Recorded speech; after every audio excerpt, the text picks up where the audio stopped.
People think they know Costa del Sol.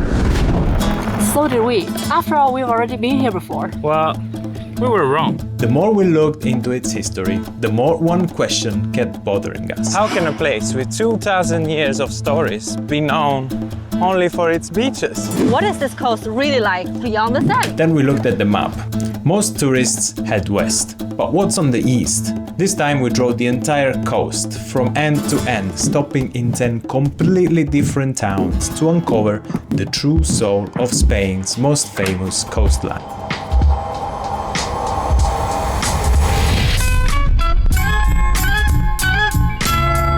Our journey begins in Marbella, probably the first place that comes to mind when you say Costa del Sol. Glistening Mediterranean waters, super yachts, designer boutiques, sport cars crawling through narrow streets. But Marbella's reputation for luxury didn't begin with modern millionaires. It dates back nearly 2,000 years, and the proof is buried beneath our feet. We came here to the Villa Romana de Rio Verde, which shows us how being rich and showing off one's wealth is really embedded in the soil here in Marbella, and it's been done for over 2,000 years. And this villa is very different than the other villas we've seen before, and you can tell from the mosaic. We've been to the other Roman villas, but this one is definitely unique because the other Roman villas we've seen usually is led by epic themes, heroes defeating monsters or grand hunting scenes to show off how brave and adventurous they are. But here it's mostly food items, and kitchen utensils, and even slippers. How do they actually get rich? They were entrepreneurs, just like all those people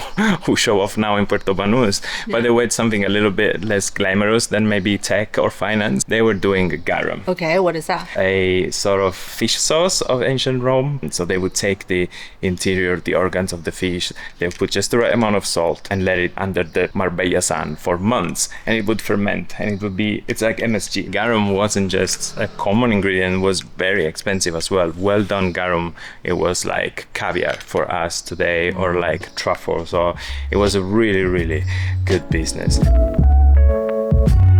Today, business may have evolved, but the desire to display success hasn't. The walk from the beach to the old town shows that perfectly. It begins along Avenida del Mar, an open-air gallery lined with 10 bronze statues by Salvador Dali, installed in 1998. A few steps later, Alameda Park slows the pace beneath towering trees, elegant fountains, and beautifully tiled Andalusian benches before leading you into Marbella's old town.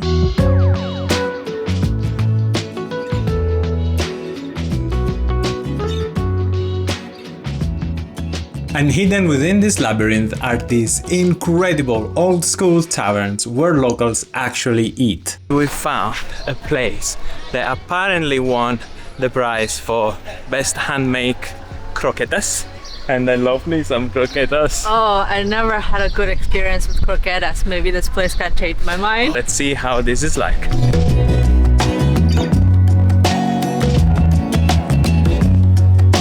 So this is a tasca, which in Spanish means those tiny, tiny taverns where they only do traditional taverns. I'm already looking forward to the food. And they already brought us the salmorejo. This is a thicker version of gazpacho. It's very special in Andalusia region. I've heard so much about it.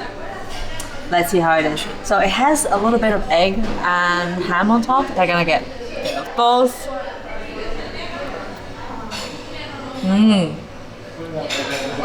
I feel like I'm eating pasta sauce, and there's a fair amount of garlic in there, so it's a really good combo. Let's try this. This one is definitely very different from all the croquetas we've tried before. It tastes really heavy milk. It's like butter and milk in there with a little bit of fish. It's like a very intense sauce. Of all the tapas we ordered, this is the winner. It's chorizo al vino, and it's cooked in the cazuela. And like most things cooked in a cazuela like this, make sure you have bread, because when you take the juice and oils from the bottom of the cazuela with the bread, oh my mia, it's just heavenly. It's amazing.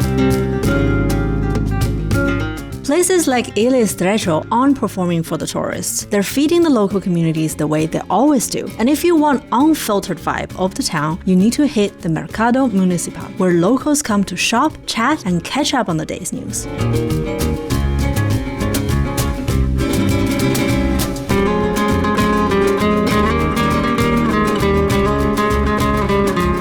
here we had a little misunderstanding with a fishmonger. We had a little moment of panic because we saw some people eating at this fishmonger, so we thought the fishmonger could prepare everything. We asked them to cut some fish fillet, but they weren't able to cook it. But we had to buy it. Luckily, they told us, okay, go to the place in front of us. It's called El Puesto 85. Tell them we're sending you. They were like, okay, we're gonna cook this.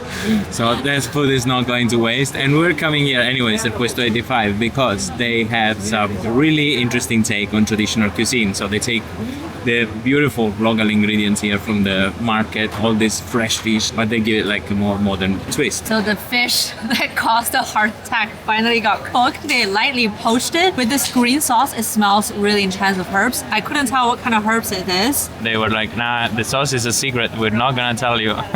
Let's see if I can tell what it is. I can't tell what it is.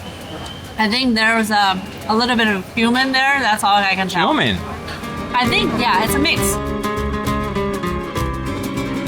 We had to order 2 more of these oysters because they're just insanely good. There's a bit of soy sauce and it all comes together, oyster and sauce in one go when you eat it. It's just an explosion of flavor. It's so umami. Massive burst of flavor of sea. Yeah. Wow.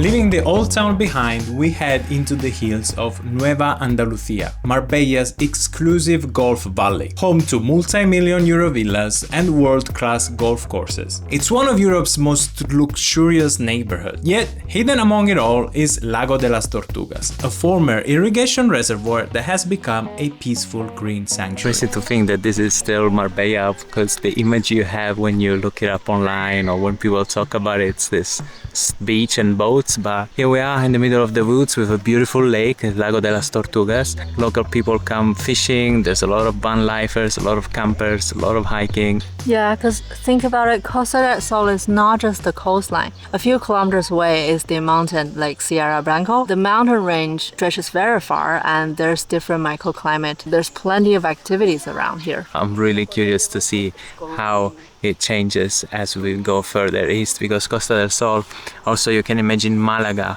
as this sort of like an invisible line splitting the west side and the east side. And the east side is less densely populated, there's no railway, it's a bit more rough and raw, I would say. So I'm really looking forward to see how things change as we move from here to the east, but we're already happy with Marbella. Marbella dream is all about money and status, the ambition we're all taught to chase. Then the road leads us to Fuengirola, a working town built for a completely different type of dream, fitting in and belonging.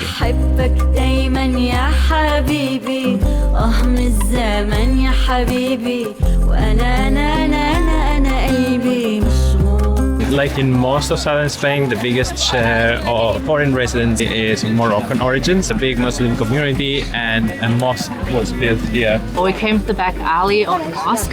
Well, they were commissioned and built in the 80s because the tourist industry was growing and a lot of them just moved here to work in tourism, yes, and they ended up staying and living. So with the growing community here, the local government feel there's a need to give them a place of worship. This market is buzzing, it's full of people. Most of the things are knockoffs of fashion brands. I didn't expect it to be this busy. I knew it was busy, but yeah, and people are actually buying, so I'm a little surprised. I guess, you know, like on a high cost coast, this is kind of a small island for, you know, like affordable items. Yeah. Why not?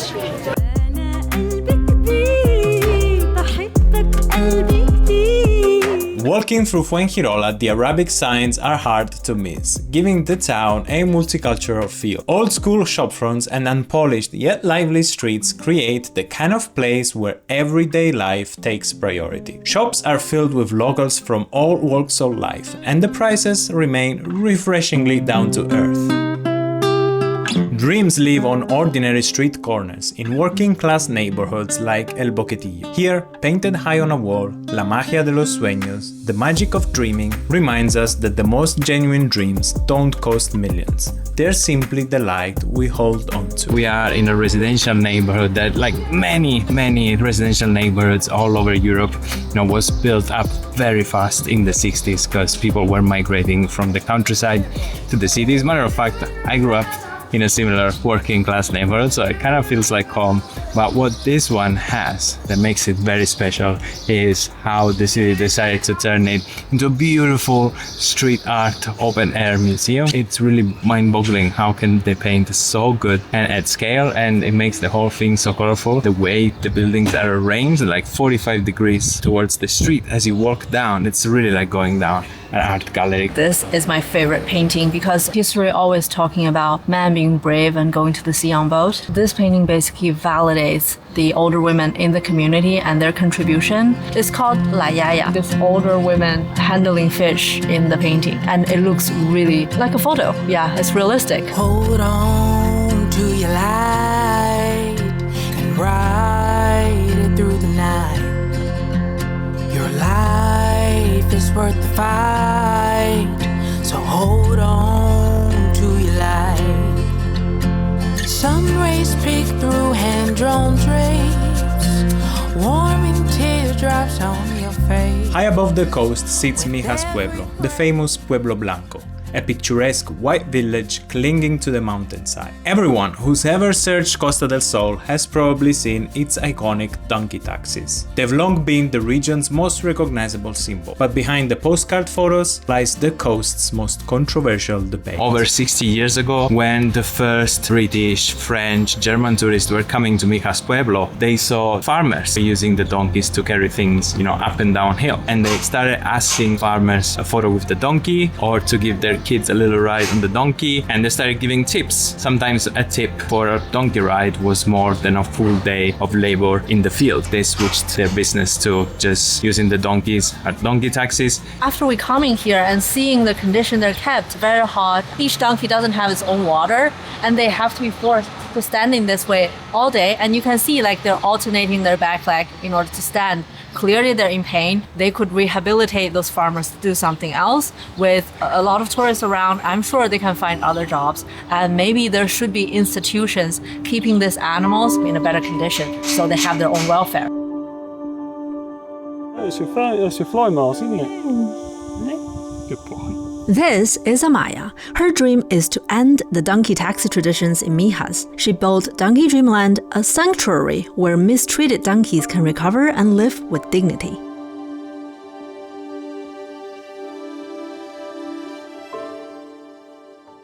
As Bruno, he came from Mijas as well, but he's quite lucky because he's only 5 or 6, so he's quite young. He was found in a stable with so many others, no water, so I think we did actually get the police involved and we actually took him from the owners. He did do a little bit of work, I think, because when he came his feet were quite damaged and stuff, whereas now they're quite good again. So this was all, when we first got him, all of this was open. This was all, we've treated this here to get it to that condition, but you can see that he's probably always going to be missing the hair. And that's definitely from other donkeys biting him for sure. What they say about, obviously, that they're happy and everything else, no, they're not happy, because donkeys, even here, where we keep them here, they're not happy. This looks really good for them compared to what you've seen in Mijas Pueblo, but this isn't enough space for them. With the volunteers and the visitors here, we can take them for walks and stuff as well, more really psychologically to get them out of here for a few hours. Sweet Leg is the guy that's sitting down. He's taking medication and stuff, and the vet he's in a course of treatments, but the vet basically suspects that he is in pain. It's not that normal for donkeys to lay down like he does, or as much as he does. Not responding to the treatment, unfortunately, it's not going to be good news for him, I don't think. So we're just trying to keep him as comfortable as we can for the time being. But that's as a result of, as I say, what he's been doing for his whole life, basically. So unfortunately.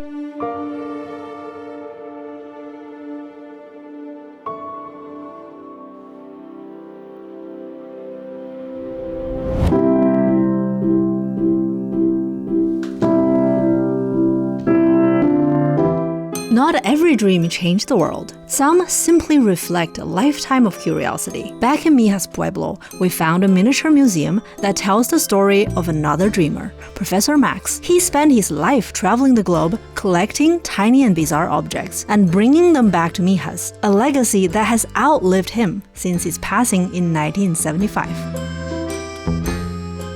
So this is such a weirdly wonderful collection. A lot of the miniatures you have to look through the magnifying glass or a microscope even at times. So here we have the most wonderful thing here in this whole collection, which is the Last Supper, the painting on a grain of rice. So we were really curious how it was possible. So we asked, and they were like, sometimes even they use a single hair to put the pigments on there.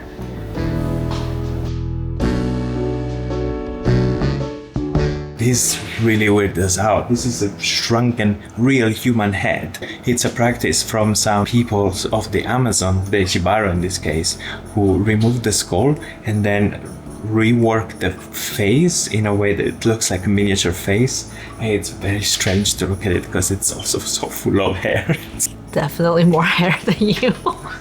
What's fascinating is that right next to this bizarre collection, there's what a dream built on faith looks like. The Ermita de la Virgen de la Peña was carved by hand directly into a limestone cliff, using nothing but simple tools and devotion to create a chapel that has stood for over 500 years. Along the Costa del Sol, we found some of the most unusual architectures in Spain. In Benalmadena, personal or spiritual obsession turned into real buildings that seem completely out of the place.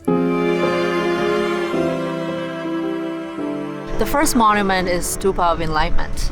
It is the largest stupa in the Western world, standing at 33 meters tall and with an interior meditation hall of 100 square meters, and it's still actively in use. They host free meditation twice a week.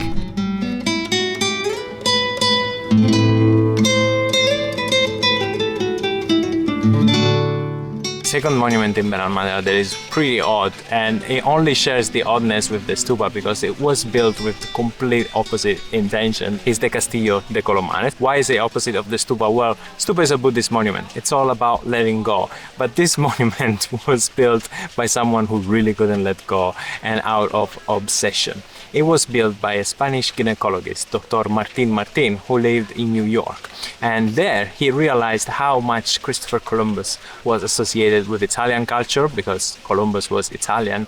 But as a Spaniard, he was so proud that Columbus was financed by the Spanish crown and had a Spanish crew, and he felt it was unfair that he wasn't more associated with Spain. He spent his entire fortune, all his money, to buy this finca, this land, and build this castle together with two other workers as a sort of celebration of Columbus' life and history. It is very odd because of the architectural style is a mix of all sorts of styles, and it's shaped like the Niña de Pinta de Santa Maria, which were the three ships that Colombo used to go and colonize the Americas.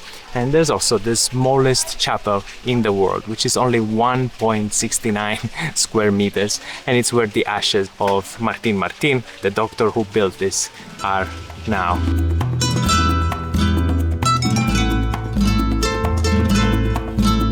The architecture is stunning. I don't think I've seen anything like this, and the botanical garden here is really taken care of. There's a mirador and you can overlook the coastline. I think the irony of this place, it's so funny. Now it's like a touristic hotspot. The reason the doctor built this place is completely irrelevant. True, now there's a lot of revisionism around the figure and people don't even want to celebrate Columbus Day anymore.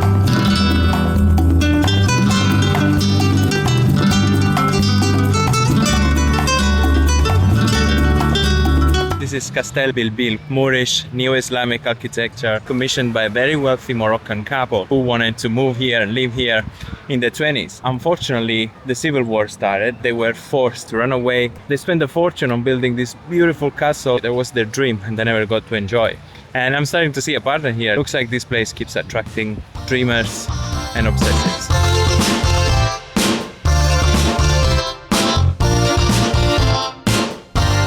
Who wouldn't dream more of a spot under the sun than the British people, given the weather they have? Places like Benalmadena and Torremolinos nowadays, there are entire areas of these towns where it's much easier to find efficient chips than a Spanish tortilla. This district is kind of like the British town.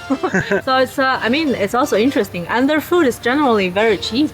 Yeah. Good. We've noticed people are really nice also around here. Yeah. I feel like everybody's in a good mood because they're on holiday. Everyone's on holiday and having a great time. The fact that there's all these big apartment blocks and that this place gets overloaded with British tourists every year, that some people online might complain, but they're just here having a good time. Yeah, it's like we're walking into this festival with a lot of people just coming here to have fun. They have the right to do so as well. Yeah. It's just very joyful, I feel. Just wanna run away. I bought a ticket and it's one way to California. Yeah. I'll make big waves. Don't try to stop me. Nothing you can say. I'll be on the next train. I'm going where it never rains.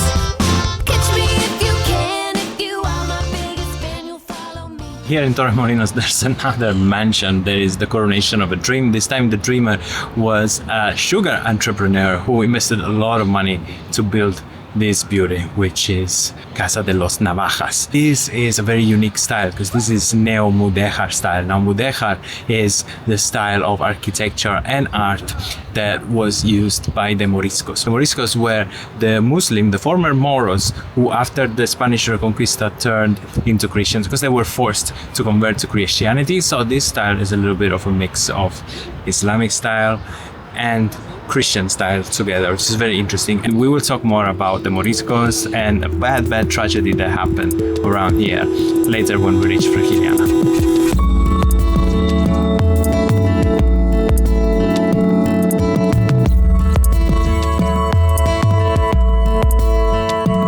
The name of the town literally gave away its history because the word Torremolino literally means Tower of Milk. This place was even famous before tourists arrived, especially in Andalusia region, because this place has abundant fresh spring water, which powers a large network of flour mill to feed the region. Yeah, and now one of those mills, which is the Molino Inca, got restored recently, and they built a massive botanical garden around this historical industrial piece of architecture. It's beautiful. It's really big. It has different garden styles. There's a Japanese garden. It's July in the south of Spain. It's really hot, but here it feels like finally a good restore. So if you want to take like maybe a rest from the scorching sun, this is the place. Walking in the streets, you will see the colored flag everywhere because this is the gay capital of Spain. Even in the 60s, under the dictatorship of Franco, this place had an underground gay scene. And we're at the street where everything happened back then. In Pasaje Begoña is such a tiny street and most of it is under construction now.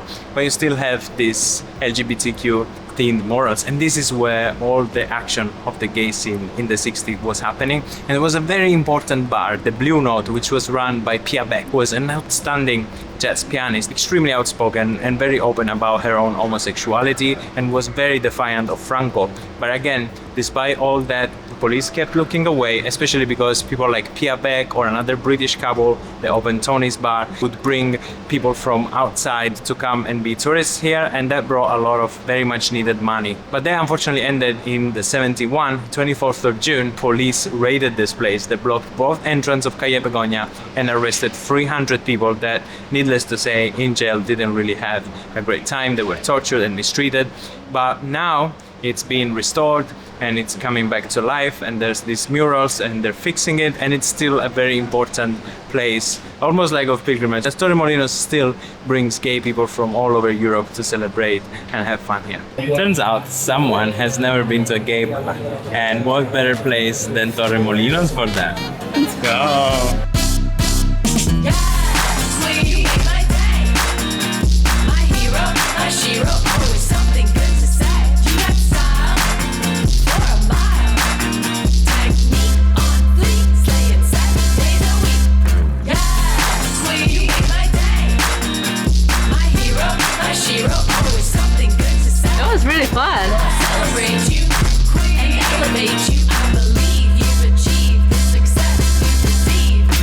any excuse to party for Spanish people is good. And now there's gonna be escenarios or like stages everywhere in different bars with live music usually, and they love a sing-along. They love like a song that everyone knows and the crowd can go crazy, and they love rebujito. So rebujito is a very typical Andalusian drink where you mix white wine, lemon juice or lemon soda and mint, so it's incredibly refreshing. And when you're partying in the heat, you keep downing this and you don't realize you get tipsier and tipsier. That's why people are so friendly. You can't even make eye contact when you're in the stage or when you're dancing, because everyone's gotta just like crack a joke or like have fun with it. It's what I love the most about Spain. Wait, what happened? Why is an entire town day drinking in the streets on a Thursday afternoon? This is Rincon de la Victoria. We just crossed that invisible line east of Malaga, and today this town puts its saint out to sea. So this little cave on the cliff overlooking the sea, it's the sanctuary of the Virgen del Carmen. There's a little statue there of the Virgen. You can probably see fishing nets because she protects fishermen. Matter of fact, a lot of boats, they're gonna come together and wait for her to get into the sea and to give them their blessings. So it's gonna be a really, really nice spectacle, and it's gonna be a lot of devotion for fishermen, because that's why it's celebrated all over fishing villages on the coast. And this is not the statue that they're gonna take out. There's another statue in another church that now is supposed to go all around town, and it's gonna be celebrated. So we're trying to go and find where it is so we can follow it until we reach the beach. So let's go and find out if we manage. The Virgen del Carmen. Every family here with a boat, a father or a husband who spent his life at sea owes something to her. The party you just saw was just the beginning.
Costa del Sol originated as a collection of fishing villages. A lot of it has changed in the last decades, except for this exact smell: sardines over an open fire. The coast's most iconic dish. If you can only eat one meal here, this is it. The true flavor of Costa del Sol. Sardine was caught fresh in the morning, so they put them through a bamboo skewer. Why bamboo but not metal? Because metal conducts heat too quickly. So they would cook them from inside out, making it fall apart or overcooked. So the bamboo doesn't conduct heat the same way. That is brilliant. And they also use olive wood to burn because it burns very slow and it's very hot. It has low resin content, so it doesn't raise the black smoke. Because the fish flavor is very delicate, that's the best wood to match it. And it's all local ingredients, salt and lemon. It's very simple, but it tastes really fresh from the sea. And the sardine is not really clean in the inside, so it also gave a little bit of bitter flavor to go with, the flesh. It's like, as fresh as it gets. Another funny thing about the espetos, they say here that you shouldn't eat them on months that have the letter R in them, only from May till August. Boquerones are the symbol of Malaga. Malagueños even call themselves boquerones. Here they serve us a much bigger portion than in Marbella for a much smaller price. And here in Rincon de la Victoria, boquerones is supposed to be special because they're called boquerones victorianos. It's very different. In the Victoriano, I think they mix a little bit of chickpea flour to make the butter a little bit more loose that falls apart. Homemade as well. Yeah, it tastes homemade. So this road trip involved a lot of driving, and when we drive and travel in general, we like to have peace of mind. And luckily we had that thanks to the partner of this video, who is Safety Wing, because we're covered by the Nomad Essential Plan. Now the Nomad Essential Plan, it's a travel medical insurance that covers you in 180 countries for up to $250,000 for any unexpected injury or illness, and it also covers emergency evacuation, hospitalization, and if you're traveling as a family, it's a great deal because you can even include kids under 10 for free, and there's a possibility to even cover luggage up to $3,000. So it's very convenient in our opinion, and that's what we use. So if you're watching this video because you're planning a trip to Costa del Sol or you have any holiday upcoming, we highly recommend you use this QR code here or the link at the top of the description to get covered, and also doing so you support our channel at no extra cost. So we highly recommend you use Safety Wing if you have any holiday coming up. Now let's get back to the video because there are the last 4 towns and it keeps getting better and better.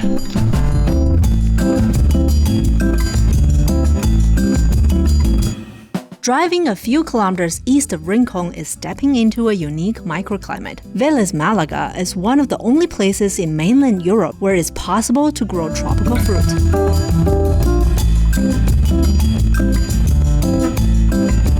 En esta zona tenemos un microclima tropical. Es cierto punto en el año, como por ejemplo ahora, que se puede decir que estamos en un clima tropical. Los Pepones es una finca que tiene alrededor de 16 hectáreas. Estamos hablando que dentro de ella hay unos 8.000 árboles de mango. Es una agricultura totalmente ecológica, orgánica. Aquí no se utiliza ningún tipo de pesticidas ni nada de eso. Just like anywhere else, even this small tropical pocket is affected by climate change. And a few years ago, it went through one of the worst droughts on record. Hace 3 años que estábamos atravesando por la sequía. Hubo un momento incierto porque ya se estaban perdiendo los aguacates.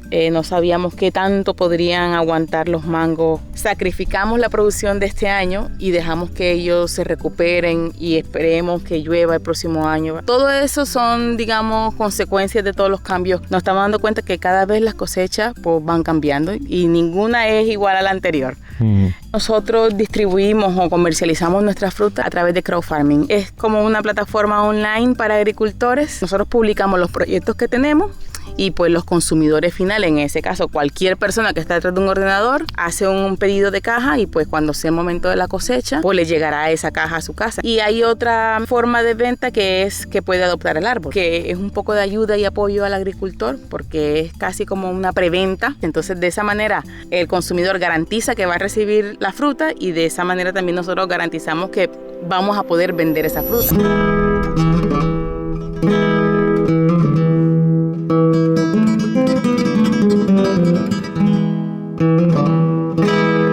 Torrox is said to have the best weather in Europe, but that's not why we came. Once a year, a neighborhood throws a fiesta for everyone who lives here. Just the women of the town bringing the community together. We weren't sure what we were walking into, but this romería turned out to be the gift that keeps on giving. There's a local Asociación de Mujeres, which is like the local women association who does... Made the sweets and the chocolate. It's really good. This is the moment I wish I have like churros in hand so I can dip. This is the exact chocolate I feel. Yeah, but I mean like free churros, it's free really free cake. We're gonna have a walk around and see how this romería unfolds.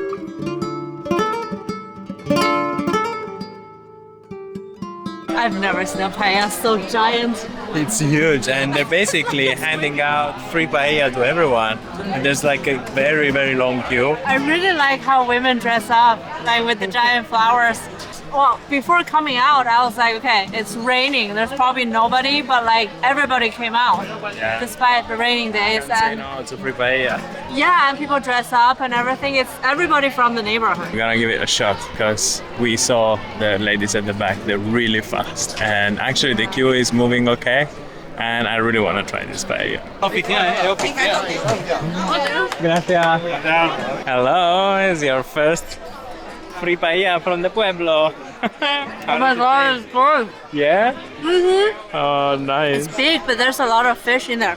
And look how much they gave me. Yeah, there's a lot of seafood in Oh there. my god. This is amazing. Good stuff. Went back for the second. We went for a second round, and we're having Tinto de Verano, which It's a very local drink. It's Yeah. like half wine, half. What is the other half? it's Soda. half wine, half lemonade with ice. So for a wine snob, it sounds weird, but it's Tinto de Verano. It's red wine of the summer translated, and it's very refreshing, no? How is It is. I mean, for me, who doesn't really drink alcohol, this is perfect. It's really nice.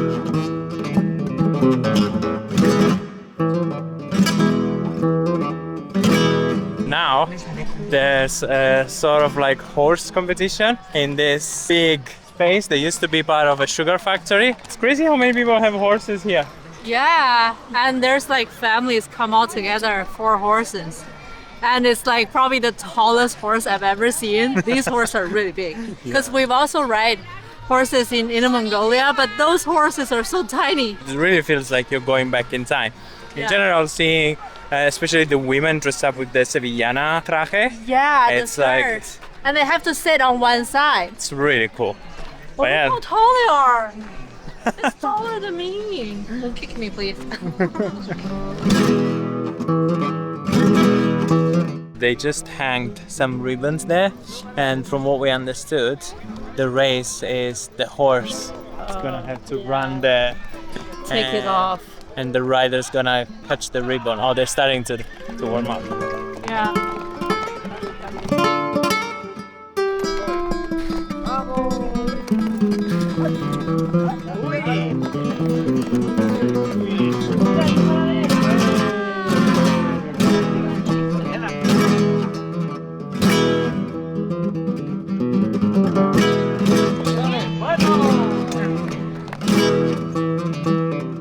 As the dust on the horse track settles, it feels like we just time traveled. This celebration gave us a glimpse of Andalusia's past. But while Torrox wears its history in loud, joyful celebration, just a short climb up the mountain lies a town that hides a much darker past behind a beautiful disguise. This is Frigiliana. If you were to close your eyes and picture the quintessential Andalusian village, your imagination would build exactly this. Year after year, this is officially voted one of the most beautiful pueblos in all of Spain. It's hard to believe these pristine, quiet streets were once the stage for one of the most brutal chapters in Spanish history. We entered the parking lot, it definitely felt a little bit more commercialized than I initially thought.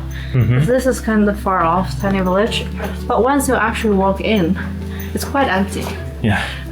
And yeah, I totally understand why it's the most beautiful, because the white walls match with different color doors and the plants on the tiny street. It's also as good as this Andalusia decoration style gets with all the little flower pots Yeah. and small streets.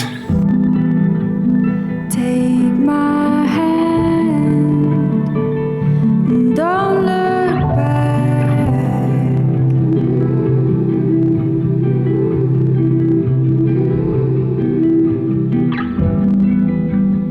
Let's not wait, just be brave.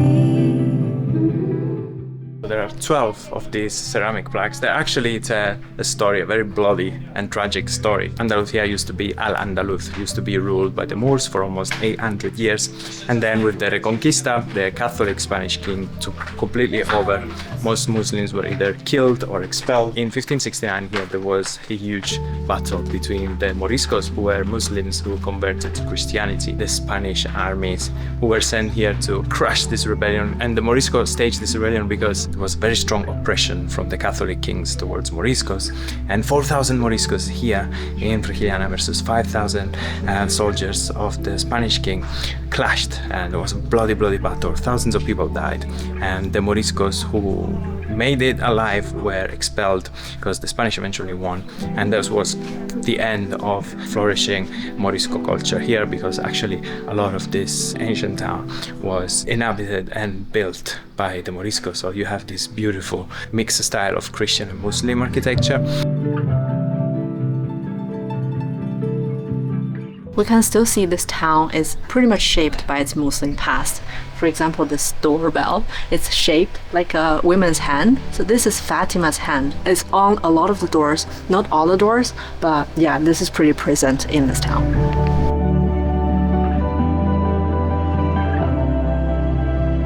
In this small back alley, we finally found this fountain of the three cultures, Jewish, Christianity, and Islam. Despite what happened in the town's past, they still celebrate the three culture because that's the three culture that shaped Spain.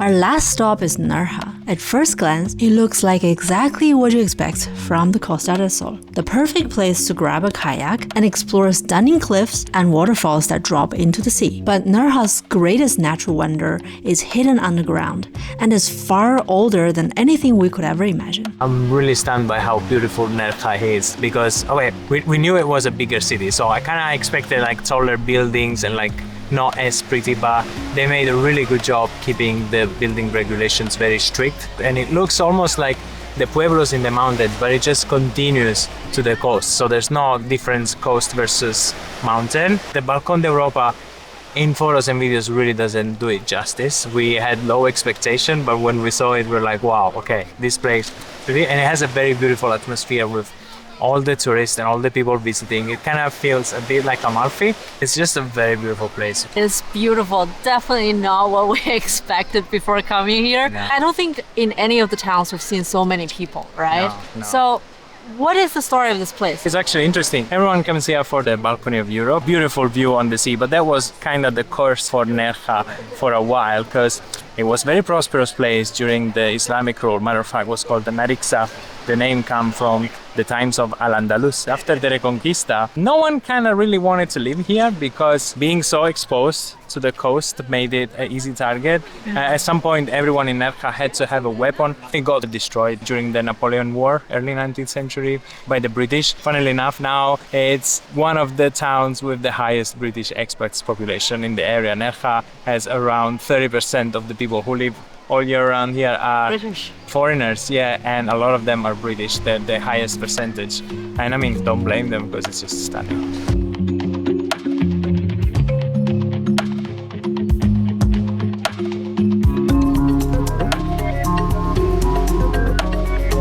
They say some of the history's greatest discoveries happened by accident. This was one of them. We're gonna start by telling you the story of how 5 young kids discovered one of the most important discoveries in the whole Costa del Sol. Yeah, it's a crazy story. So in January 59, these 5 kids, they stormed into their school and they started shouting. And it was like, we found something, you need to come and see it. We found bones. And what they found was, by playing around here and following a small group of bats into a little aperture, found this incredible prehistoric cave. In the whole Andalusia region, there are actually many prehistorical caves were found. Like this one has the painting around sea, and there was more caves inland near Ronda. They have other kind of paintings, and later on when we're at Ronda, we're gonna show you another exciting cave as well.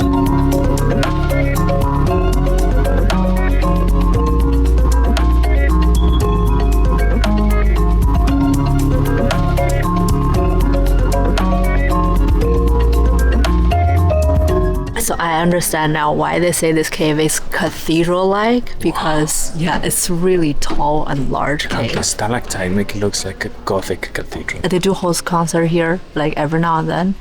So yeah, I totally understand why. Crazy experience. Yeah.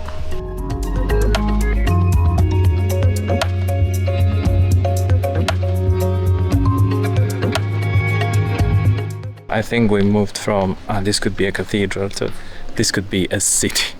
This place is Yeah. huge. It's like the Sidle. Yeah, it is. And there's a massive middle pillar. You know, as soon as I saw it, I was like, this is like Avatar, the mother tree, you know, in the center of it all. This giant pillar around which you have to go around, it's really majestic. Long before history was even written, before the roads we drove or the towns we explored even existed, this coastline was already home to generations of people, each leaving something behind and shaping the place we see today. What began as a simple question led us to something far deeper and more human than we ever expected. And maybe along the way we found what Costa del Sol is really about. That's the best part of travel. It gives us the chance to question what we think we know and reminds us to stay curious. This was only the first chapter of our journey through the amazing Andalusia. Subscribe to see more videos like this.